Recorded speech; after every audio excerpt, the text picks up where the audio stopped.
This UCSD TV program is presented by University of California Television. Like what you learn? Visit our website or follow us on Facebook and Twitter to keep up with the latest programs.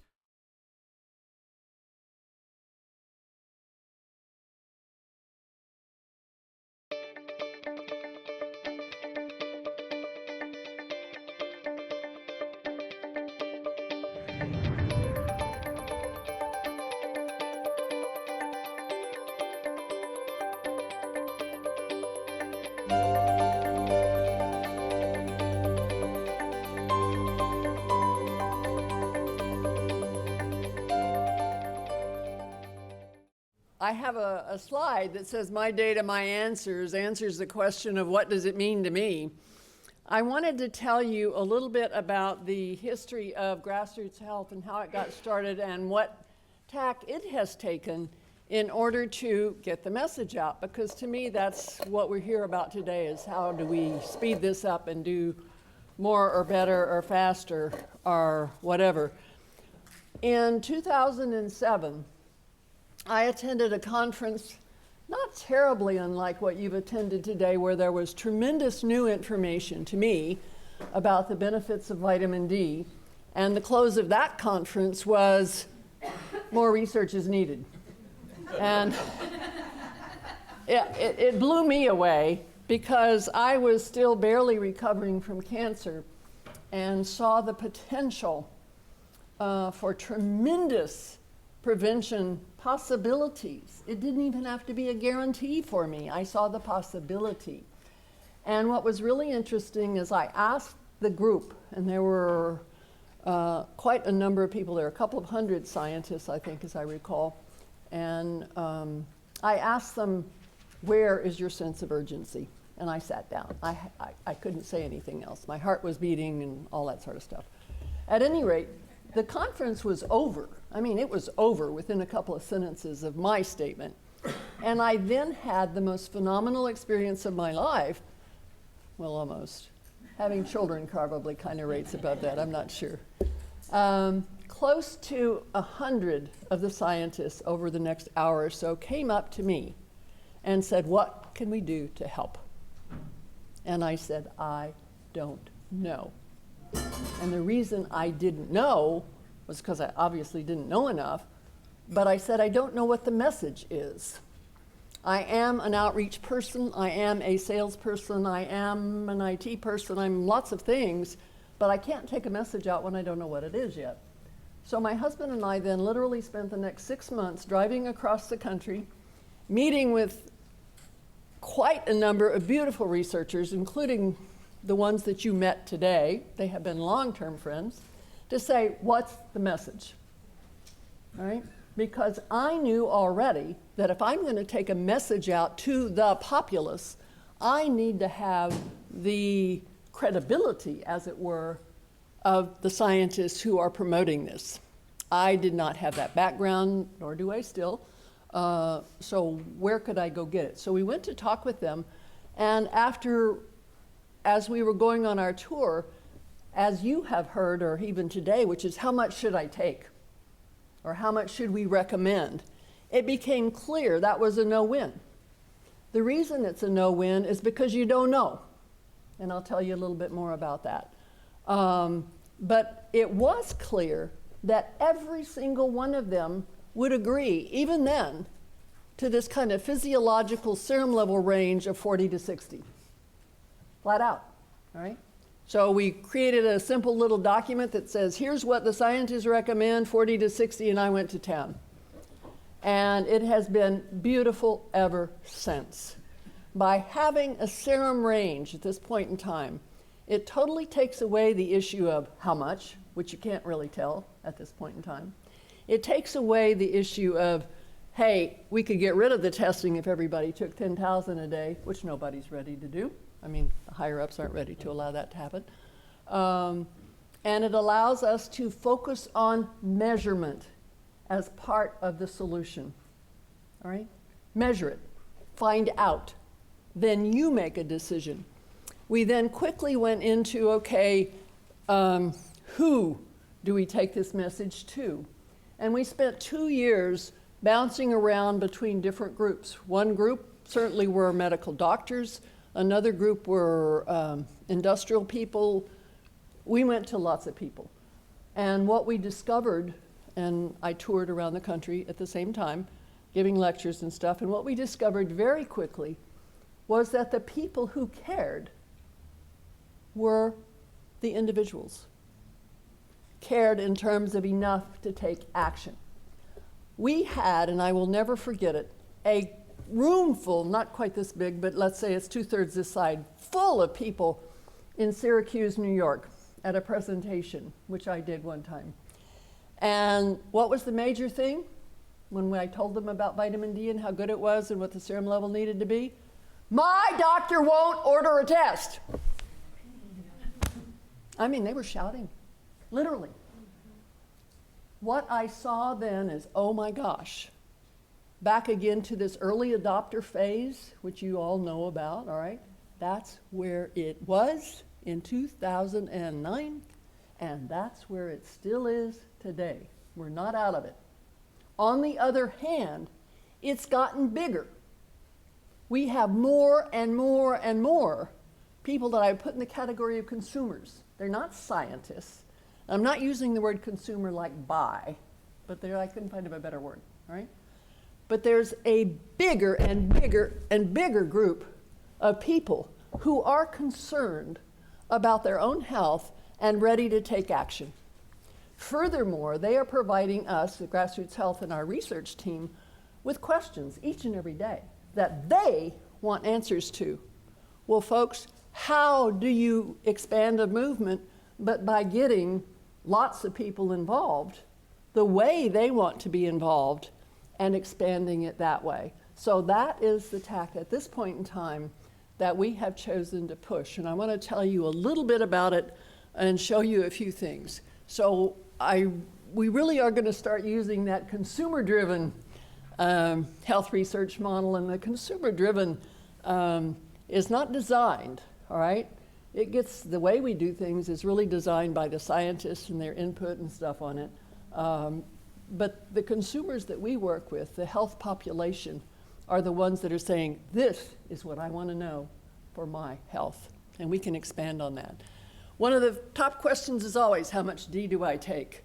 And as you can see from this chart, that thing that points down there, that population group is taking 4,000 IU a day, and the serum level ranges from about 20 to 120.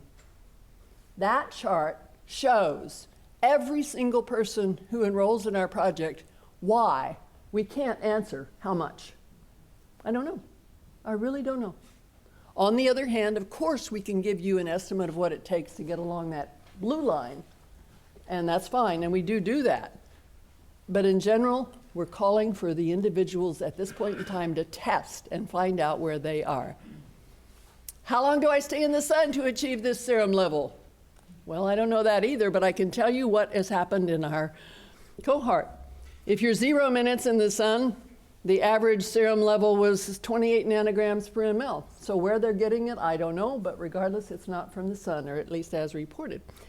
And you see up to about 30 minutes, which is that midpoint, the 37, it goes up steadily a little bit at a time. And then after that, it really doesn't go up much more. So what am I supposed to take from this? What I'm supposed to take from this, I would take from this is, well, if I want to maximize my sun exposure, it's somewhere between 15 and 30 minutes, but I don't really need to be out there 2 hours. This, to me, is very significant stuff, and a lot of our group focus on that too. Can it prevent flu and colds? Do I need to take a flu shot? We don't answer that kind of question. What we do say is, here's what it says in our cohort, and we can actually provide a plotted point back with a little X on it saying, here's where you are in terms of a serum level, so they can see exactly. Based on our data, there was a 16% reduction in colds, the incidence of colds, by going from less than 20 to more than 40. And there was a 50% reduction in the incidence of flu. So message, again, it's up to the interpretation of the individual looking at it, but it's like, well, I better go do this if I don't want to take a flu shot. Or maybe it's better than a flu shot for all I know. But at any rate, it's very significant. Might it prevent breast cancer? We are currently running a breast cancer prevention project, which we started a few years ago, 2 or 3, I think. And what we have to date looks like this. The median of the group that we have enrolled, there are women 60 who did not have cancer at the time of enrollment. And since that time, what we have is a median of 50, as I noted. There were 4 cases, looks like, below 50 and 1 above.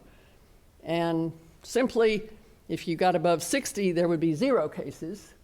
But from the median, there were 80% fewer with 50 nanograms per ml.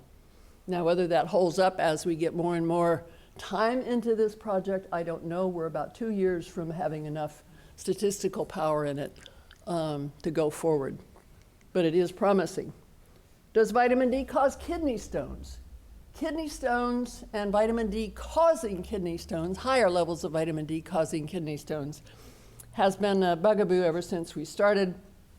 And again, from our data, and this is a published paper, we had 8 cases in our cohort below 50 nanograms per ml and 5 above. And certainly fewer as the serum levels went up and up and up. So there definitely was not a trend to having more kidney stones because the serum level went up higher. In what's the impact on diabetes, paper yet to be published, but it's on its way, there was a 50% reduction with a serum level of 41 nanograms per ml versus 22. Now, the 22 isn't from our study.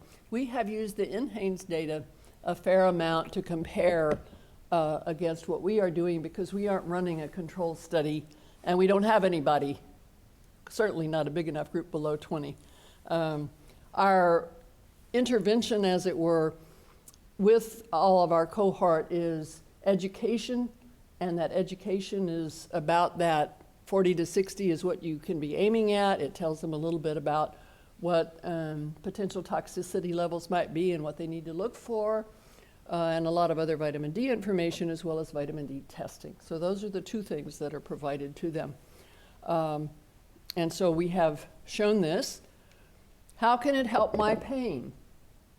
Well, again, the higher the serum level, it kept going down even when it got up to above 80 nanograms per ml. Now, one of the things that interested me a lot in hearing somebody at the NIH conference last week commented that, well, my patients come to me mostly with pain and they say they want vitamin D because they've heard, and he, the gentleman speaking, said there's no data. And all I did in my mind was just kind of smile and say, depends on where you're looking for your data. Within our process, the thing that I hear about, that we hear about most and fastest, within weeks of people enrolling in the study, they send us an email, they call, they say, my pain is gone. For the first time in years, we have had quite a number of people who have said they have had fibromyalgia, and they say it's either better or gone, right? So something's going on with pain. We do not do the biological research, but we can tell you something is reportedly going on, and it is of great significance. Doesn't matter which type of supplement I take. We get a lot of questions about that. And by which type, in this case, it's whether they're taking a gel cap or a pill, liquid or a powder. And if you take a quick look there, no matter which you're taking, whatever color it is, the serum levels at a given dosage are pretty much the same. They are statistically the same. So this is good news. This is good news for the manufacturers. It's good news for the people saying, hey, if I like gel caps better than I like liquid, that's fine. If I like liquid better, fine. They all work. Where are the participants in Grassroots Health? Well, as you can see, we are heavily into the United States and north, and then down South America, Australia, but you can see some other little lines over there. We have a not insignificant cohort in Japan, and yet, of course, you see some very white areas as well. The project is totally international. People, anybody in the world, anywhere in the world can enroll, and the process of enrollment is really finding us on the internet to start with, filling in a health questionnaire, and doing a vitamin D test each 6 months. The other part of what we accomplished, which I think is just absolutely incredible, is we had no money. Where are we going to get money? We looked at all the grant-making things and we said, my gosh, that's going to take us years to go get a grant. So I said, okay, fine, everybody pay for themselves. Guess what? They did, right? All those people in that room at Syracuse said, of course I'll pay for it. Well, they continue to pay for it. So we have a very large cohort of people that are willing to pay for their participation by paying for the test. They value the data. They value the information, not the test. The test is important, but it's not the data. So the method itself, as I mentioned, is internet-based. What the intervention is, they capture the health information. It's much beyond vitamin D. We capture certainly the standard demographics to many behaviors. How much do you exercise? When do you exercise? What type of exercise? What kind of sun exposure do you do? And many, many different health outcomes. And the feedback to them is always certainly answers as a customer service thing, but my data, my answers is a very key part of the process back to them. We do publish in peer-reviewed journals, and we've had some excellent publications. Big success is, to me, enrollment. To have 8,000 to 10,000 people enrolled in something is pretty significant. And then, significant in a very different way, is the average serum level is well above 40 nanograms per milliliter. So we have achieved the health benefits to some extent that we wanted to, which is like, get the serum level up, all right? And yes, we took a willing population, but what's wrong with that? They were ready to move. They needed help, but they were ready. The other major thing in terms of success is our videos that we have had of the scientists themselves giving talks, sometimes short, sometimes long. We have one on disease prevention generically that's had more than 250,000 views. It is reaching out. This is really important. The same thing, similar numbers on cancer prevention. This is how many people watch video things that we put out on the thing. To come, that we are working on right now, everything that you heard today is going to be incorporated into some online CME courses, so medical personnel that want CMEs on a particular topic or whatever, again, all over the world or however their CME process works, can do it. Targeted community projects, again, instead of the everything, we are focusing in now on a couple of key areas which allow us to say, hey, let's go into this community and make a big difference so they can see it makes a difference here. We are starting, and I will tell you more about this tomorrow, this coming Monday. I'm going to be a plane on Sunday, all the way to Charleston, where we will be starting a Protect Our Children Now campaign to enroll 500 pregnant women in that surround to get vitamin D levels up to at least 40 nanograms per ml during their pregnancy and to demonstrate what the health outcomes are, especially, and to Carol Wagner. Once this gets rolling, to me it is the beginning of a whole new phase of everything, in part because it is sponsored and endorsed by a health insurance company. Can you imagine? I mean, what matters more right now? So that's there. The other thing that's also very significant to us is having an open access database for researchers. There is no reason that all the vitamin D research and researchers have to duplicate things that we've already done, and or why not use what we already have to add to, so forth and so on, and we will be ready to roll with that early next year. So, let's take action. I like that one. Success. Thank you.